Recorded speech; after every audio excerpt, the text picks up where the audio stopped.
You know, you see a lot of things out here on the road. Most of it, well, it just becomes part of the blur. But some stories, some nights, they stick with you. This one's mine, and it started on a long, dark highway just like any other.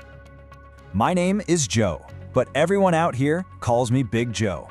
I'm 58 years old, and for 34 of those years, my home has been the cab of this 18-wheeler. My job? Simple. I haul America's life from one coast to the other. You can't spend that much time on the road without it changing you. It's a life measured in miles and exit signs. A world that's always moving, but somehow it can feel incredibly still. The rhythm of my life out here, it's simple. I sleep right here in the cab, rocked by the hum of the engine. I eat whatever the truck stop has on special. And late at night, when those white lines start to hypnotize you, the only thing keeping you connected, the only thing keeping you awake is the crackle of the CB radio. It's a lonely job. Don't let anyone tell you different. But you do it. You just keep driving.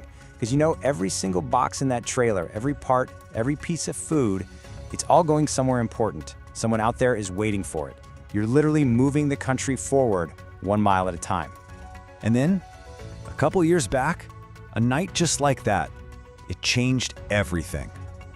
I was rolling through Nebraska, just flat, endless, dark highway. Must have been around 2 in the morning. And that's when I saw it. Just a little pulse of light way up ahead. Hazard lights, a car dead on the shoulder, and a woman standing next to it. And she looked terrified. So I pulled my rig over. Turns out, she'd been stuck out there for 3 hours. Her phone was dead. But the worst part?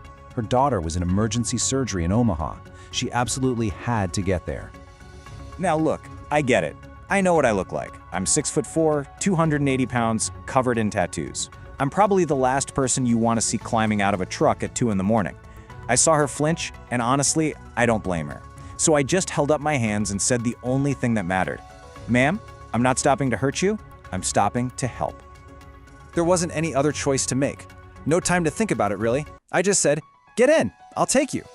So I drove her, 60 miles, completely out of my way. We got to that hospital just in time.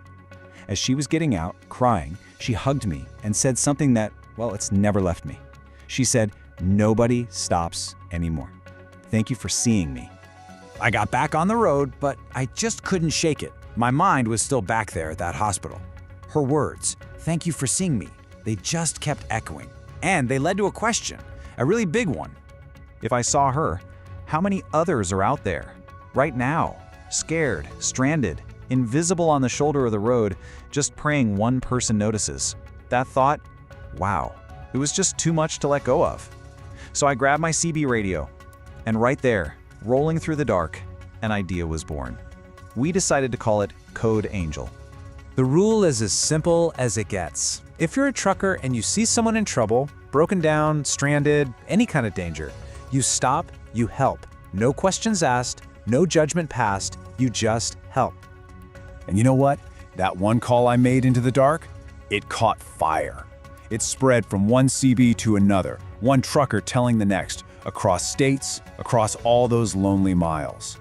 It became more than just an idea. It became a promise, a whole network of hope rolling down America's highways. So today, that little network, it's 4,000 truckers strong. Just think about that for a second. 4,000 sets of eyes out there every single night, watching the road, ready to be the one who stops. And we're not just watching, we're doing something. Just last year alone, our network helped over 1,200 people. And I'm not just talking about changing a tire. We saved 6 lives. Actually saved them. 6 people who are alive today because one of us pulled over. Sure, we help people who've run out of gas or have a dead battery, but it's so much more than that. We've given runaways safe transport. We've helped victims of domestic violence escape to a shelter. We've helped diabetics in crisis on the side of the road. We even stopped a kidnapping that was in progress. We helped the people who would have been invisible if we'd all just kept on driving. And the impact, it just ripples out. A few months ago, a scared 19-year-old kid found me at a truck stop. We got him where he needed to go, passed him from one code angel to another down the highway. Today, that kid is in college studying to be a social worker. He told me, "I want to help invisible people, the way truckers helped me." You learn a lot after this many years on the road. Things you're just not going to find in any book. And the biggest lessons? They've got nothing to do with engines or machinery. They're about people. The first thing you learn is this. The loneliest roads, those darkest stretches of highway, that's exactly where help is needed the most. It's where a single act of kindness can literally mean the difference between life and death. You also learn something I saw with my own 2 eyes that night in Nebraska.